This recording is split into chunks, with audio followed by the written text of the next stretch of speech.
Muitos diziam que Jesus Cristo era um endemoniado, que Jesus Cristo não era o Filho de Deus, como a palavra do Senhor vai nos mostrar. E aqui nesse capítulo, a palavra do Senhor nos mostra Jesus, ele interrogando aquele grupo que estava com ele. Jesus Cristo interrogando ali os seus discípulos, interrogando aquele pessoal que muitas das vezes caminhava ao redor dele, que seguia os passos de Jesus. Alguns seguiam Jesus pelos sinais, outros serviam a Jesus por gratidão por aquilo que Jesus fazia. Outras pessoas seguiam a Jesus para tentar achar alguma coisa para incriminar Jesus Cristo com a lei dos homens. E Jesus, ele interroga aqueles que caminhavam junto com ele, que vivenciaram milagres junto com ele. E Jesus pergunta: quem vocês acham que é o Filho de Deus? Quem dizem os homens ser o Filho de Deus? Que dizem os homens ser o Filho de Deus? E ali alguns começam a dizer: alguns dizem que é Elias. Alguns dizem que é João o Batista que batizava em águas. Alguns dizem que é Elias, alguns dizem que é João, outros dizem que é o profeta Jeremias. Aí Jesus olha para eles, Jesus olha para eles e pergunta: e vocês que dizem que é o Filho do Homem? E aí, meditando nessa palavra, Jesus Cristo escuta o que o restante das pessoas diziam, o que aqueles que não andavam com ele diziam, quem era o Filho do Homem. Mas aí Jesus olha para aqueles que caminhavam com ele. Aí Jesus olha para aqueles que estavam juntamente com ele, para aqueles que comiam quando Jesus realizava a multiplicação de pães, para aqueles que estavam junto com Jesus quando Jesus Cristo realizava milagres, quando Jesus Cristo libertava, quando Jesus Cristo curava. E vocês dizem que é o Filho do Homem. Hoje eu pergunto para a igreja: quem nós dizemos que é o Filho do Homem? Quem é Jesus Cristo para nós? Quem é Jesus Cristo para a igreja? Quem é Jesus Cristo para aquele que foi curado? Quem é Jesus Cristo que foi para aquele que foi resgatado lá das trevas para viver em novidade de vida hoje na presença do Senhor? Quem é Jesus Cristo para você que talvez em algum momento já foi desenganado pela medicina, mas hoje você está aqui com vida?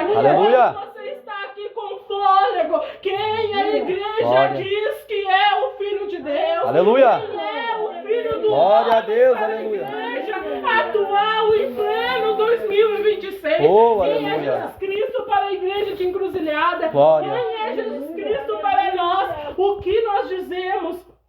Ou o que nós falamos para quem está lá fora, para quem não está ainda na presença de Deus, sobre quem é Jesus?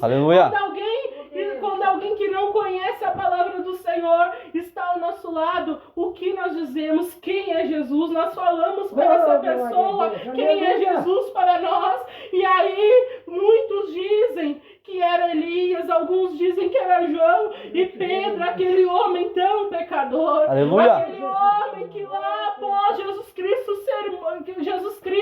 estar sendo levado para ser morto, aquele Pedro que nega Jesus 3 vezes, aquele Pedro que caminha sobre as águas ao encontro de Jesus, em algum momento ele para de olhar para Jesus e ele começa a afundar.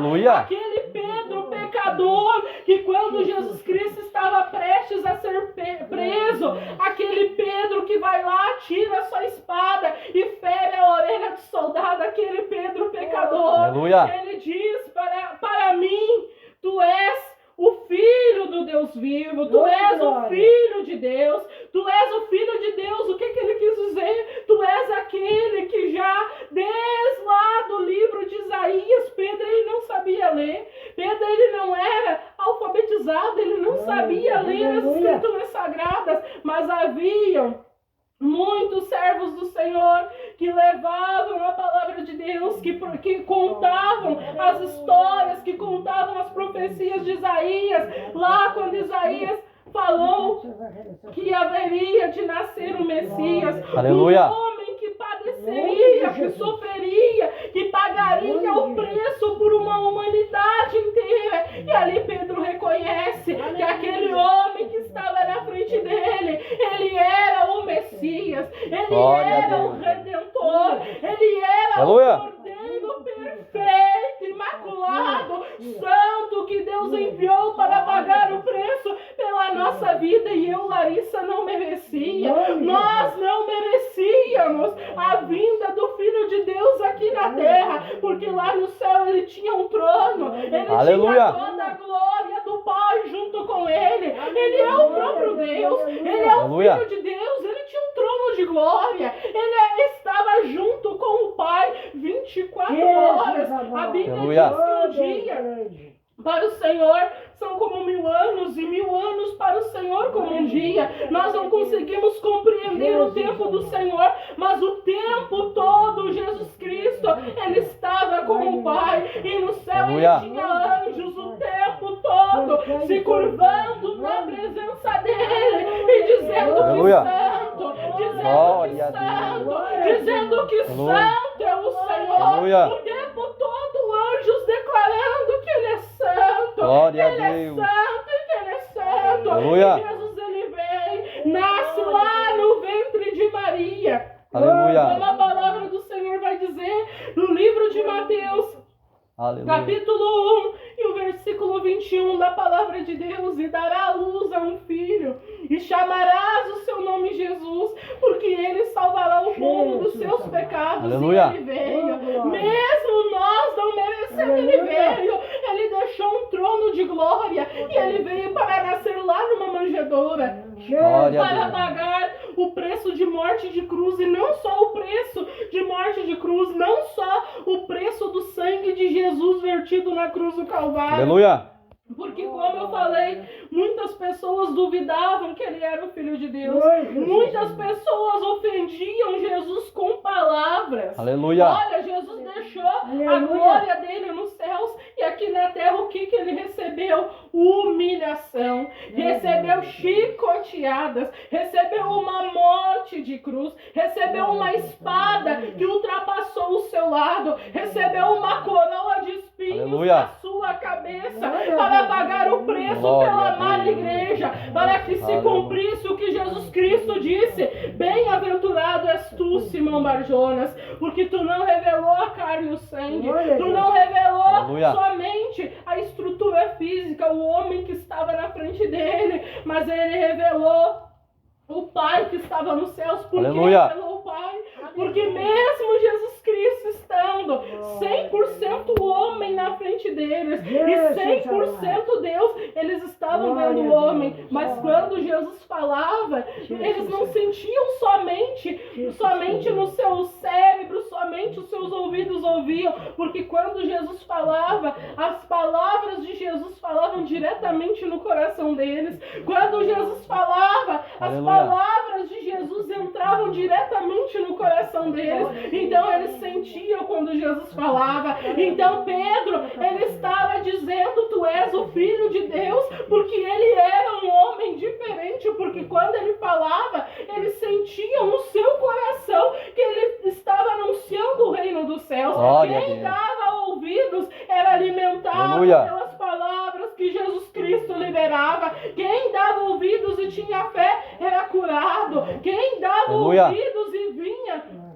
até o encontro de Jesus era liberto. E a obra do Senhor, a obra do nosso Pai crescia na face da terra através do enviado de Deus, do nosso Redentor, do nosso Salvador. E Jesus Cristo, que não é homem para que minta, e nem filho do homem para que se arrependa, ele libera uma palavra muito poderosa para a amada igreja, e principalmente para Pedro. Pois eu te digo que tu és Pedro, e sobre esta pedra eu edificarei a minha igreja.